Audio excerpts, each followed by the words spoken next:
The very word secrecy is repugnant in a free and open society. And we are, as a people, inherently and historically opposed to secret societies, to secret oaths, and to secret proceedings. That I do not intend to permit to the extent that it's in my control. For we are opposed around the world by a monolithic and ruthless conspiracy that relies primarily on covert means for expanding its sphere of influence, on infiltration instead of invasion, on subversion instead of elections, on intimidation instead of free choice, on guerrillas by night instead of armies by day. It is a system which has conscripted vast human and material resources into the building of a tightly knit, highly efficient machine that combines military, diplomatic, intelligence, economic, scientific, and political operations. Its preparations are concealed, not published. Its mistakes are buried, not headlined. Its dissenters are silenced, not praised. No expenditure is questioned, no rumor is printed, no secret is revealed. We look for strength and assistance, confident that with your help, man will be what he was born to be, free and independent.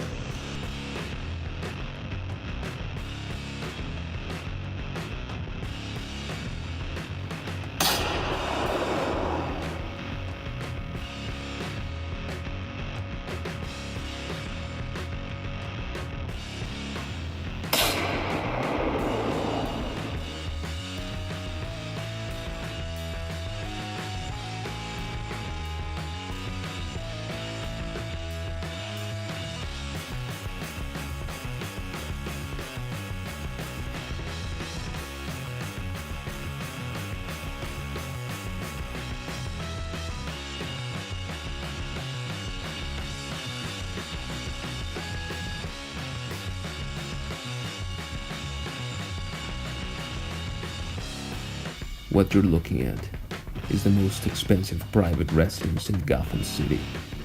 Valued at $58 million, the complex takes up the top 3 floors of the famous Powers Hotel and is occupied by the Powers family patriarch, Joseph, and his wife, Maria. The place was built during the Depression as a fortress against the masses. It has its own wooden gymnasium, pool, bowling alley. It even has a Zeppelin war on the balcony, protected by both hotel and private guards, armed with encrypted wireless security. It has never seen a visitor not employed or invited by the Powers family until tonight. Dear God. Security! I said security, help me out! Going down. You can't be in here. I'm calling. That's not Joseph's. I know, Mrs. Powers. It's yours. I found a case for your husband's mask, but it's empty. Where is he? Gone. Out of the country. And you and your friends, you might think you have the upper hand right now, but you don't. You never will. In fact, if I were you, I'd leave the city and never come back. And if I were you, I'd get used to that view. Your scare tactics worked, so she's dialing her husband now. Tell me you can track the call, Alfred. It looks as though we can, though his line is basically impenetrably coded. We're now able to piggyback on hers to locate his phone, and the talents. I moved them into the cold storage laboratory, so they seem to have retreated into some kind of preservatory stasis. Good. Tell me when you have a lock on Mr. Powers. It's strange, sir. The phone appears to be located in some kind of blackout zone. A blackout zone. Yes, someone has created a dead area about a quarter mile in radius. I can place the phone within the zone itself, but beyond that, and the location. The blackout zone is located on Gotham's south side, so along the road. Yes, and judging by the emission field, I calculated the epicenter to be somewhere around Irvington. I'm sorry, sir. 77 Irvington. Right where it always was. Yes, but how did you know, sir? Master Bruce? Henry Duckert, the great detective, once told me that there's a feeling you get on a case sometimes. A feeling that comes when the pieces suddenly fit into place and the answer you've been looking for all that time begins to appear. The feeling, Duckert said, is like a remembering, not so much a discovery of something new, as a remembering of what you knew all along, something right in front of you. That feeling is the best indicator you have your answer, said Duckert.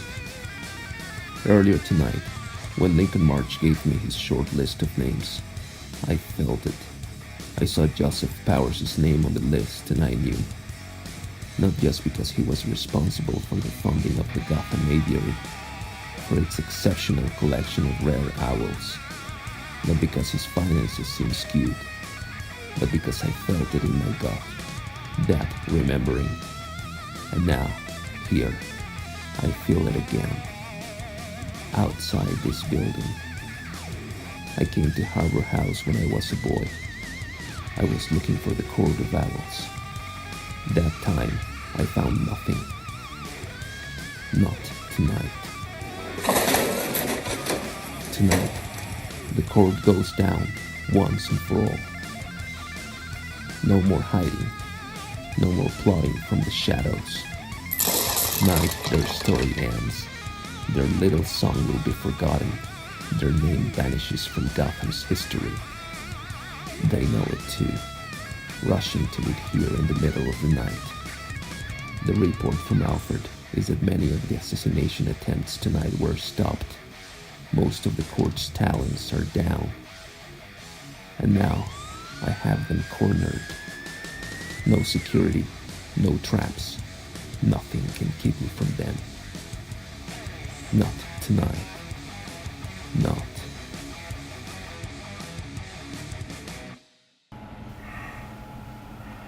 Not again.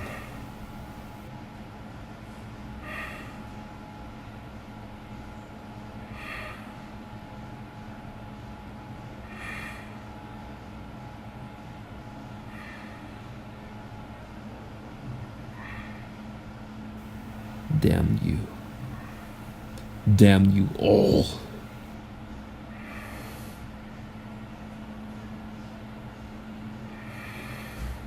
Y después de estas escenas vemos como Bruce se encuentra en su estudio analizando lo que acaba de suceder, y en ese momento ingresa Alfred al estudio para apurar a Bruce, ya que tiene una reunión con ciertos empresarios para financiar la construcción de un nuevo parque en Ciudad Gótica. Pero Bruce le dice a Alfred que lo que acaba de suceder no tiene sentido, como varios miembros de la Corte de los Búhos se han suicidado, además de que bastante dinero de las cuentas de esos personajes pues ha desaparecido en las últimas semanas, en los últimos días. Y Bruce se encuentra muy consternado acerca de esta situación. Dice que no tiene sentido todo lo que acaba de ocurrir y que presiente que hay algo más detrás de todo ello, que hay alguien cercano que pues ha estado ahí todo el tiempo detrás de todo esto y que no ha podido darse cuenta de ello. Pero Alfred le dice que pues ahora ya sabe Bruce la identidad de la mayoría de los miembros de la Corte de los Búhos, y que debe estar satisfecho con este descubrimiento. Y también le dice a Alfred a Bruce que pues Bruce quizá esperaba encontrar más respuestas en la Corte de los Búhos acerca de el asesinato de sus padres cuando él era chico. Le dice por ahora que pues debe conformarse Bruce con que ha retomado la ciudad de manos de la Corte de los Búhos y que debe prepararse para ese encuentro, para el financiamiento de un nuevo parque en Ciudad Gótica. Now put on that bloody suit and get out of here. Alright, I'm going. Just call Roberts and tell.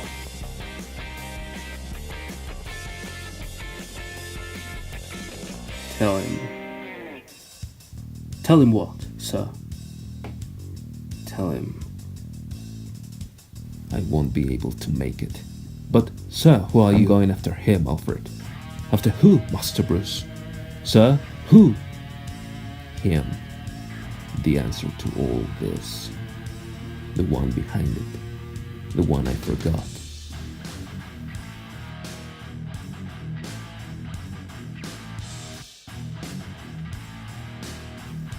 Right behind you, old friend.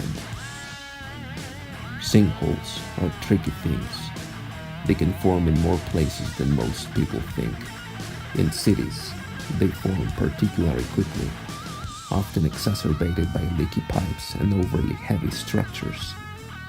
Gotham has a sinkhole, just one, and it sits beneath this place, the Willowwood Home for Children.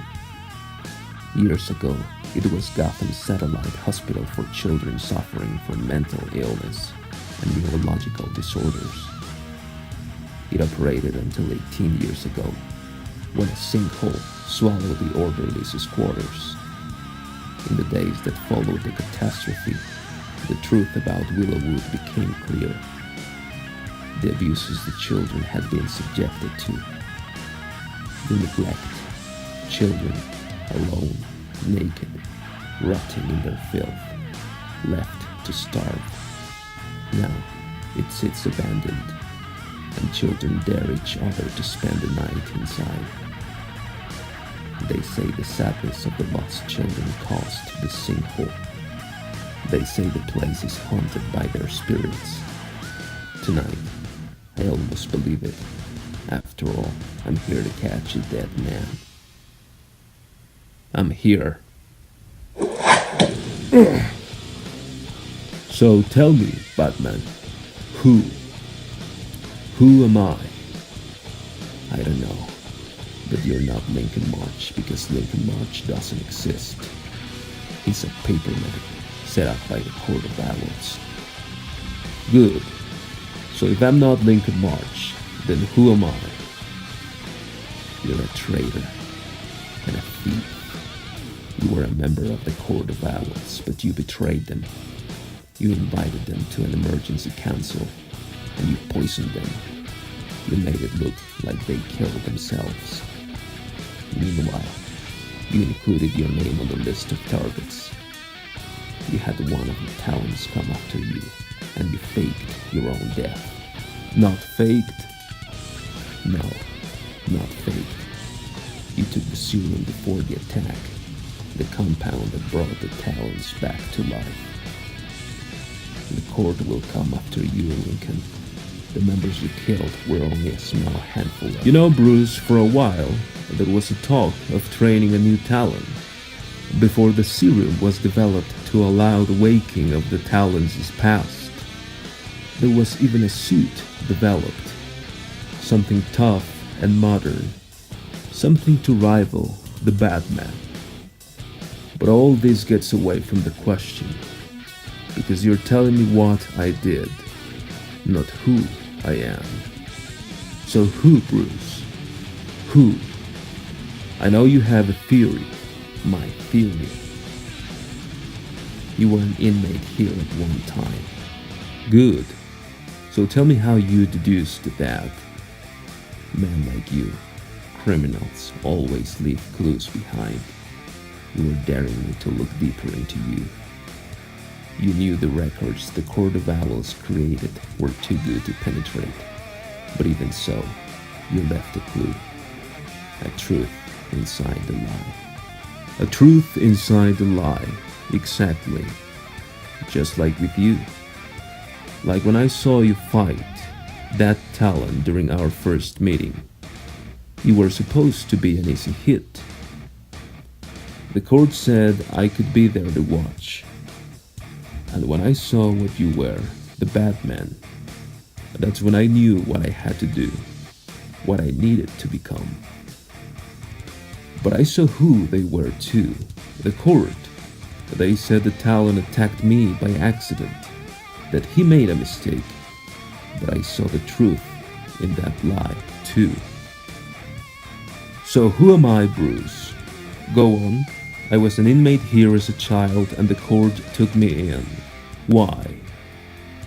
Because you were someone with nothing. Someone they could prop up and control. Someone they could create from scratch. Their own candidate. Lincoln March. No! Because of who I already was. Who I am. You're making me angry avoiding the question, Bruce. But if you won't answer it, answer this. How? What tipped you off? What sent you to the morgue? Say it! The pin. The pin? What pin?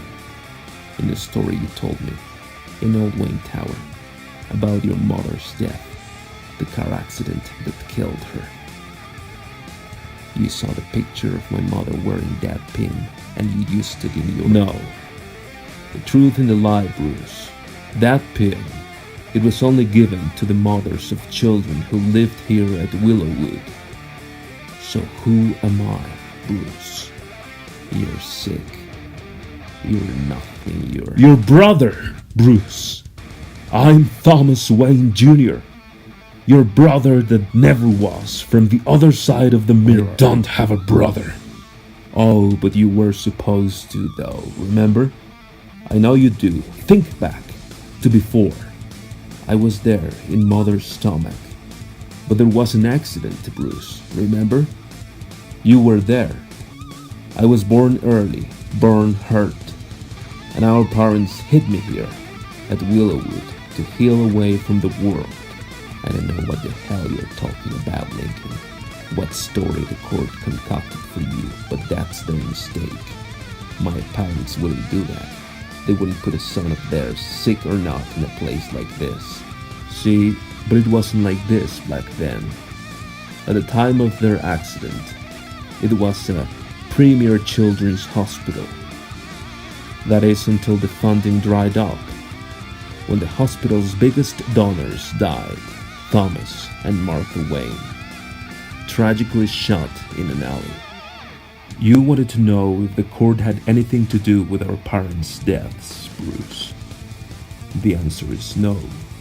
They didn't. That was all your fault, brother.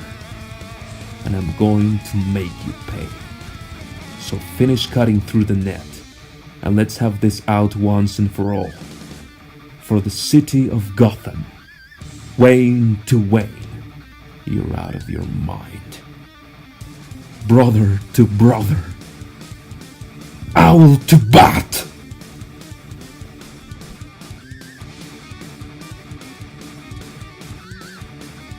Al final de este cómic podemos ver también esta segunda parte de la historia que vimos en el número anterior, de la historia que comenzó en el final del cómic anterior, que es The Fall of the House of Wayne, la caída de la casa de Wayne, en la cual Jarvis Pennyworth, el padre de Alfred, se encuentra escribiéndole una carta de manera apresurada, ya que está siendo perseguido por un Talon, un asesino de la Corte de los Búhos.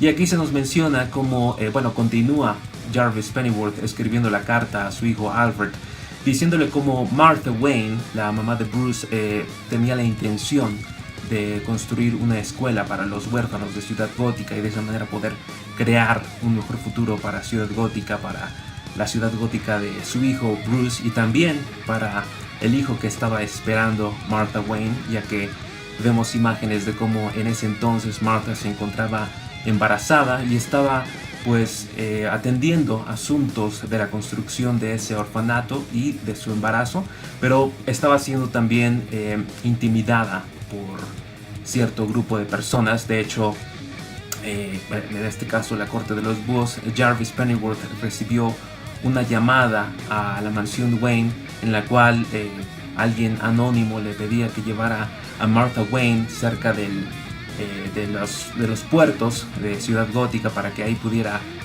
hablar, tener una conversación amistosa con ella, esta persona misteriosa.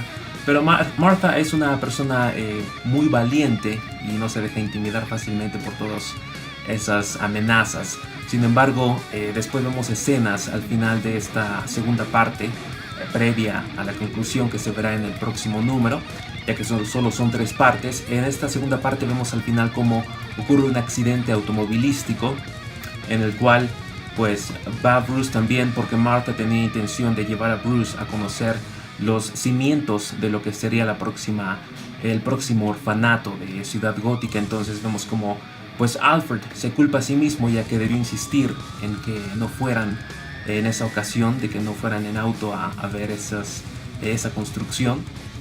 Y vemos que en esta escena como pues se encontraba el accidente en la intersección, en esa maldita intersección de las calles de Lincoln y March, precisamente el nombre del candidato de Ciudad Gótica, ex miembro de la Corte de los Búhos y hermano de Bruce Wayne.